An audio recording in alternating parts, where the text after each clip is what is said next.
Rahasia bagian diamondnya Nova Blast.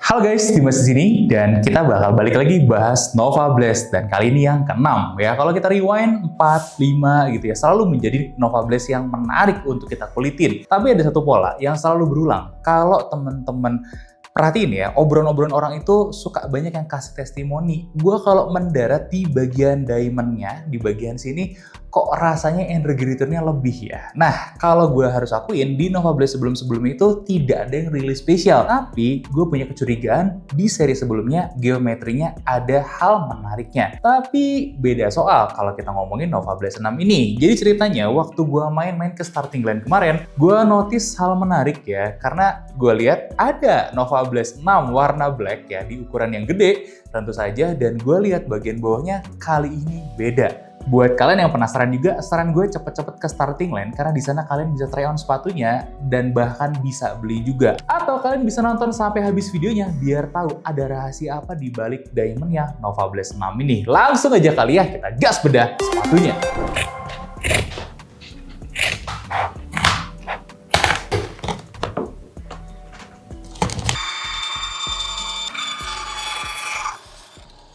Dan ini dia Nova Blast 6.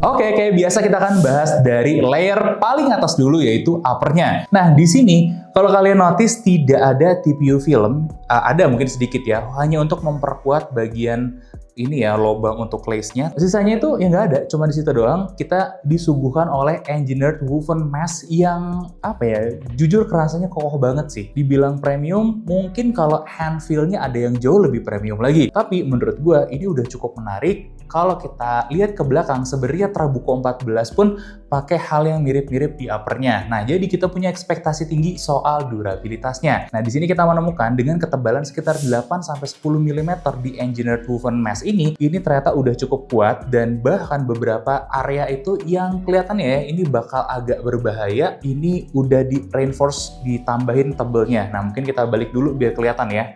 Agak sedikit dibikin tebel ya di bagian-bagian yang dikhawatirkan ada sobekan atau semacamnya. Tapi pengetesan dremel kita menjawab hal yang bikin lega juga. Sebenarnya dengan kekuatannya ini tidak jebol sama sekali oleh hasil tes dremel kita. Ini bahkan salah satu yang terbaik ya.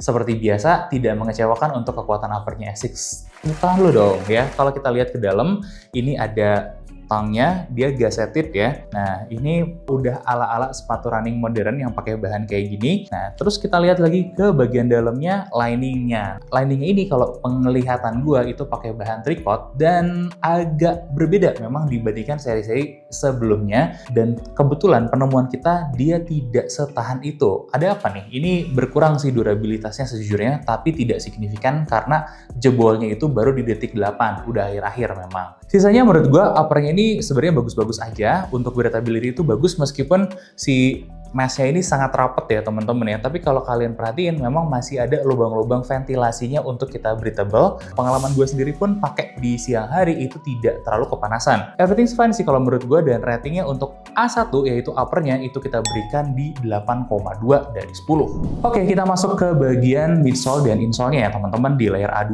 Pertama kita lihat dari insole-nya, ini foamnya terlihat biasa ya dibandingkan mungkin kayak No Series yang pakai Ortholite. Tapi jangan khawatir teman-teman, kalau gue analisa ada indikasi dia pakai Ortholite-nya di bagian shock liner sini ya. Jadi tetap kerasa nyamannya ada. Pas kita balik sini bagian dalamnya, barulah di sini kita lihat bagian menariknya. Ini ada dual density foam ya. Pertama, kita lihat bagian hitamnya ini adalah FF Blast Max ya. Sama dengan Nova Blast 5, sama juga dengan Trabuco 14 kemarin, dia masih menggunakan foam yang sama. Karakternya menarik kalau kalian lihat begitu dia dipakai landing, dia kompres tapi cepat juga bounce back-nya, dan di speed yang lebih tinggi dia terasa lebih stabil. Itu karakter FF Blast Max ya. Tapi ingat, dia juga agak wobble nih teman-teman ketika landing nih ya. Makanya gue pribadi kurang terlalu cocok kecuali distabilkan lebih lanjut seperti yang terjadi di Trabuco kemarin. Tapi tiba-tiba di bagian tengahnya ini dia berubah menjadi FF Turbo 2. Nah, ini adalah super critical foam, teman-teman. Kalau kalian tahu karakter super critical foam, dia juga ringan, empuk, tapi juga sangat bonci ya. Jadi, kalau kalian ada yang punya ekspektasi FF Turbo 2 seperti yang dipakai di setahu gue ya, mungkin Mega Blast, Super Blast gitu kan, itu bukan keseluruhannya tapi hanya sebagian. Nah,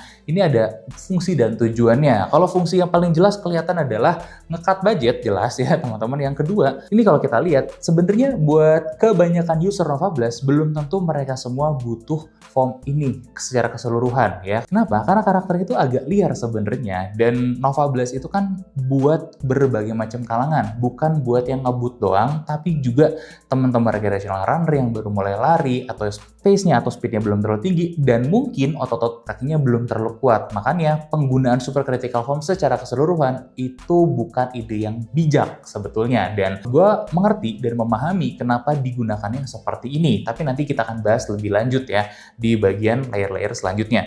Satu hal yang menarik, kalau kita cek secara durometer, mereka itu begitu mirip loh, yang baik di FF Blast Max ataupun FF Turbo 2-nya. Sama-sama menghasilkan reading durometernya sekitar 10 HA. Ya mungkin sedikit berbeda di bagian sini yaitu 10,3 HA ya, tapi kurang lebih itu ada di kisaran yang sama. Bedanya di mana sih? Kalian bakal ngerasain pas lagi landing ya. Kompresnya beda ya, kompres dan energy return-nya juga nantinya akan beda.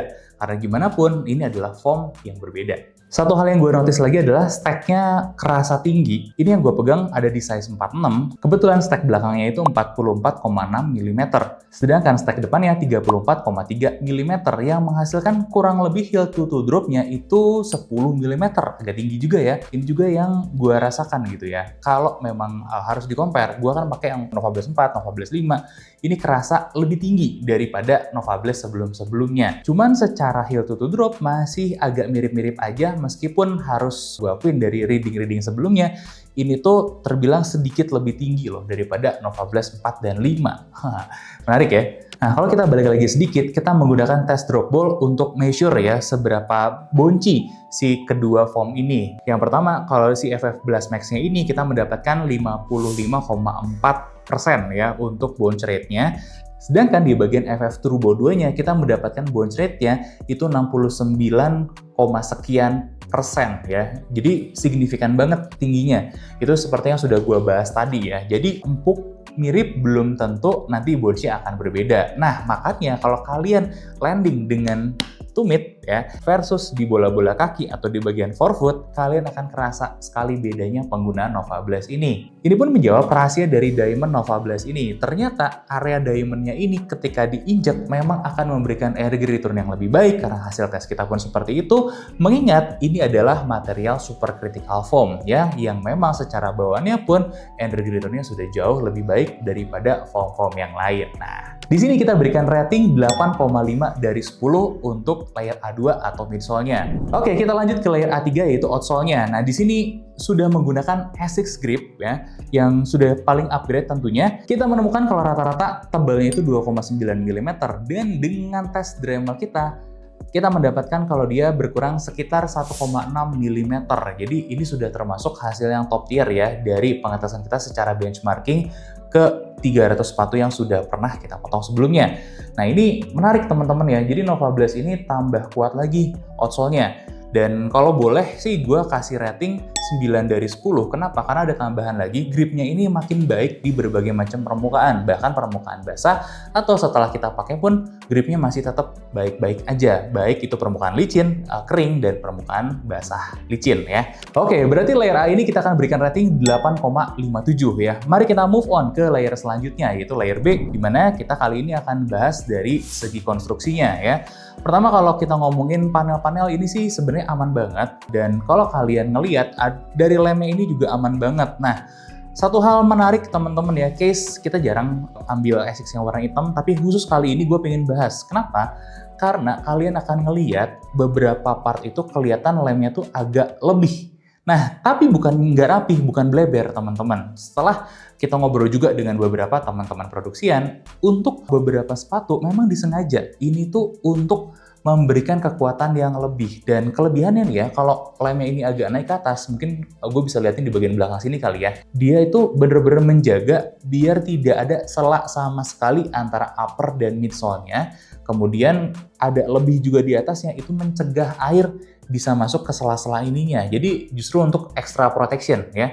Mendingan dilebihin gini daripada kurang, biar apa? Biar tetap kuat si sepatunya. Gokil ya. Nah, kalau kita lihat secara geometri keseluruhannya, beberapa eksekusinya pun dilakukan dengan sangat baik. Contohnya aja, di bagian belakang sini itu sangat deep dan locking ya terhadap heel kita. Bahkan buat beberapa tester pun kita menemukan kalau fitting di bagian heel-nya ini aman banget ya. Tidak terlalu sempit dan tidak terlalu lebar, pas aja dengan rata-rata kebanyakan kaki orang. Yang menarik lagi itu adalah di sini teman-teman.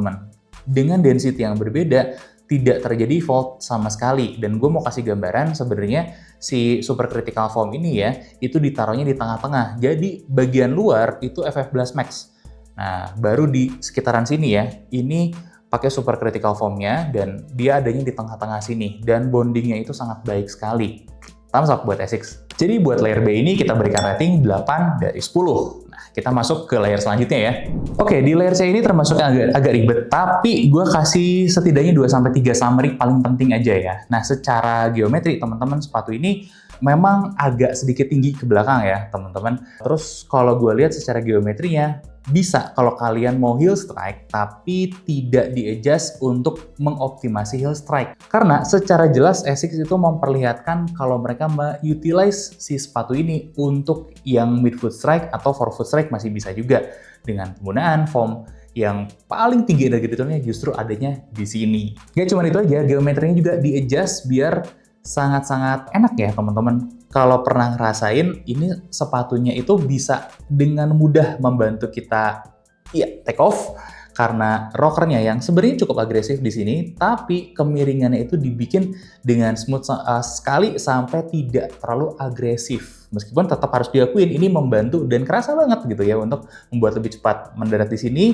Ketika kita tolak, dipermudah banget langkahnya dan ya langsung take off kita. Ini enak banget, gue pribadi lebih banyak pakai forefoot strike ya teman-teman. Ini juga terasa enak dan kalau gue perhatikan memang ini cukup di-adjust seperti ini nih ya untuk derajat forefoot strike lebih baik. Nah, ini menarik teman-teman ya dan sedikit verdict gue.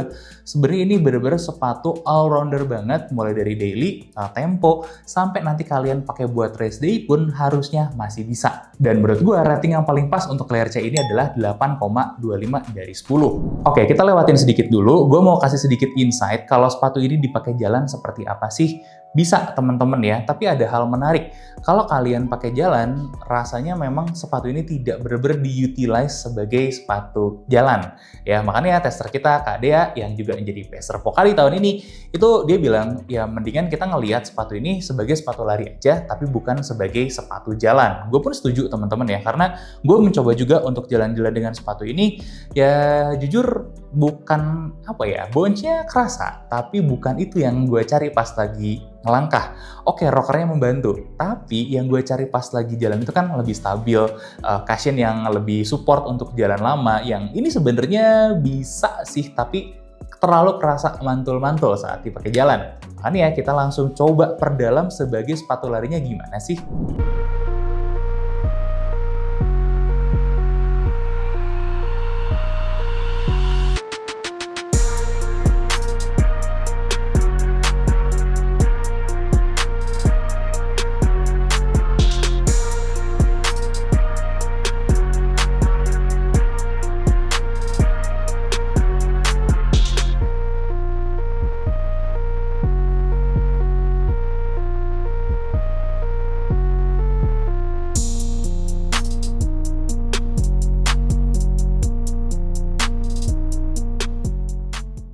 Oke, Kak Dea sebagai tester kita udah pakai sepatu ini kurang lebih 50 km sebelum kita shoot review ini ya. Impresinya cukup menarik teman-teman. Berbagai pace ya, mulai dari pace yang lambat banget, dari pace 10, naik ke 9, 8, 7, 6, 5, hingga 4 semuanya bisa dilibas dengan baik tanpa perlu adanya break-in. Jadi intinya untuk semua pace ini terasa nyaman teman-teman ya, semua bisa diutilize dengan baik. Apakah pace 4 kerasa lebih baik? Enggak juga, semuanya berasa sama enaknya teman-teman. Dan yang menarik juga, tester kita menemukan kalau dari jarak 0 sampai 10 km, 0 sampai 50 km, feel sepatu ini begini-begini aja, tidak banyak berubah teman-teman. Mungkin kilometer pertama butuh penyesuaian karena namanya juga sepatu baru ya, tapi overallnya tidak ada masalah berarti. Dan ini bener-bener sepatu yang unik teman-teman. Masalahnya ada sedikit yang harus gue ceritakan. Kalau dari POV gue, dengan penggunaan Super Critical Foam ini, artinya karakternya jadi agak sedikit berbeda dengan Nova Blast sebelum-sebelumnya. Yang kalau gue take back ya sedikit di Nova Blast 4, dia ini tidak ada air return yang terlalu spesial. Nah, dan sebenarnya itu adalah sepatu yang sangat mudah untuk dikontrol, terutama buat pemula dan cenderung stabil. Nah, di Nova Blast 5, kestabilan itu berkurang, dan dia jadinya jauh lebih bonci.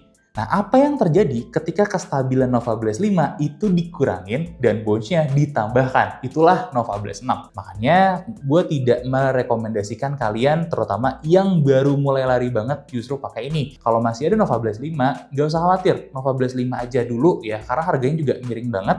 Kalian bisa lihat di starting line harganya berapa ya. Ini good deal banget, karena kemarin di promo 17-an, wah itu lebih dalam lagi tuh promonya. Nah, balik ke sini teman-teman, kalau kalian sebagai seorang pemula maksain ini bisa, nggak ada masalah berarti sebetulnya. Tapi ada satu hal yang mungkin kalian akan kaget, kok gini ya?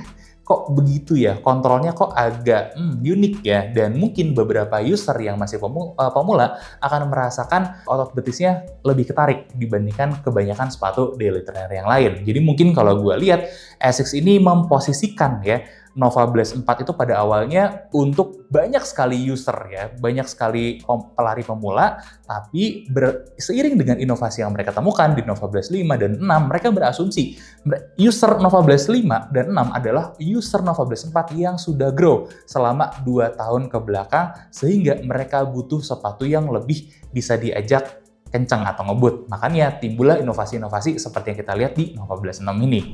So, itu yang gue temukan dari Nova Blast 6, dan sebelum gue kasih ratingnya ya, gue mau kasih beberapa summary sedikit tentang sepatu ini. Yang pertama, sepatu ini bukan yang terbaik buat kalian yang suka heel strike. Itu jelas ya teman-teman, karena bagaimanapun juga dari geometrinya, dari penggunaan foam materialnya, ini jelas untuk teman-teman yang suka midfoot strike dan forefoot strike. Gak cuma di situ aja, kita ngelihat fitting sepatu ini sebenarnya oke teman-teman ya. Di bola-bola kaki itu terasa nyaman. Tapi taperingnya itu cukup agresif, dan kalau kalian ngerasa punya kaki yang lebar, kalian bisa segera incer aja versi wide-nya sebelum kehabisan. Karena sepengetahuan gue di Nova Blast 6 ini udah banyak versi wide-nya berkeliaran ya. Dan yang paling pengen gue tekankan lagi, kalau kalian adalah user dari Nova Blast sebelum-sebelumnya, satu hal yang langsung kalian akan notice, kestabilannya berkurang lagi. Ya, dari 4 ke 5 kan udah berkurang tuh. Ini kalau dibandingkan sama yang 4, jauh lebih berkurang lagi si kestabilannya. Terutama teman-teman di bagian tengah-tengah sini ya. Nah, di bagian torsionalnya itu kerasa sih ya. Tapi kalau kalian kebut, teman-teman, kekurang stabilan di bagian torsional itu sebenarnya tidak akan terlalu mengganggu, karena tetap dia cukup stabil, terutama saat lagi landing di bagian bola-bola kaki ini. Nah, itu aja yang mungkin akan menjadi sebuah catatan bagi kalian. Nah, balik lagi untuk lari, ini masih nggak apa-apa, tapi kalau untuk jalan, bukan experience yang terbaik, jelas ya. Nah, makanya gue sih sangat-sangat menyarankan kalian melihat ini sebagai sepatu lari, dan lari tok aja. Jangan dilihat macam-macam, oh ini bisa sambil-sambil nih gue jalan, nggak. Tapi kabar baiknya, ini adalah sepatu yang sangat badak. Kita udah ngelihat Nova Blast itu dari waktu ke waktu bisa bertahan sampai ribuan kilometer. Tidak terkecuali dengan ini, dengan indikasi uppernya yang kuat, udah gitu outsole-nya juga yang kuat teman-teman, dan ini juga adalah sepatu yang potensial punya umur yang sama dengan para pendahulunya. Terus buat kalian juga yang sudah grow ya dari penggunaan daily trainer biasa dan butuh sesuatu yang lebih exciting, ini menjadi jawabannya. Kenapa? Karena penggunaan FF Turbo 2-nya ini yang sebelumnya kita temukan di line up 3 jutaan ke atasnya Asics, sekarang bisa kita nikmati di harga 2 jutaan aja. Nggak cuma itu aja, sebuah pertanyaan, apakah sepatu ini berat atau ringan? Jawaban gue, ini termasuk ringan. Yang ada di tangan gue ini size 46, bobotnya itu cuma 249 gram ya. Buat gue yang size besar, gue terbiasa untuk tidak mendapatkan bobot-bobot yang terlalu ringan gitu. pas nyobain ini surprisingly good, apalagi dengan stak yang cukup tebal nih ya, kayak kalian bisa lihat di sini. So, itu aja beberapa temuan gua. Dan kalau kalian pengen nyobain sepatu ini, saran gua datang aja ke Starting Line terdekat buat try on, karena sepatu ini tuh ratingnya 8,57 dari 10, dan kita sangat-sangat approve ini sebagai salah satu daily trainer terbaik mungkin yang pernah kita tes di tahun ini. Tapi sekarang pertanyaannya ya teman-teman, pasti akan muncul, lebih worth it ini atau beli Evo SL misalnya yang harganya mirip-mirip, atau gue udah punya Nova Blast 5, perlu nggak ya upgrade ke sini, atau perlu nggak kita sejajarkan atau sandingkan nih ya sepatu di harga 2,5 jutaan atau sekitaran itu yang mirip-mirip ini, feel-nya mirip-mirip ini menggunakan super critical foam juga, contohnya kayak Puma Deviate Nitro Pure kemarin, atau Evo SL jangan-jangan, untuk kita bandingkan battle satu persatu. Nah, ini waktunya teman-teman komen, atau teman-teman juga bisa datang langsung ke Starting Line untuk cobain sambil masukin kode voucher khusus kita teman-teman ya saat lagi bikin membernya. Langsung aja gas ke Starting Line buat nikmatin sepatu seenak ini. Jangan lupa like, komen, dan subscribe. Sampai ketemu di bedah sepatu selanjutnya.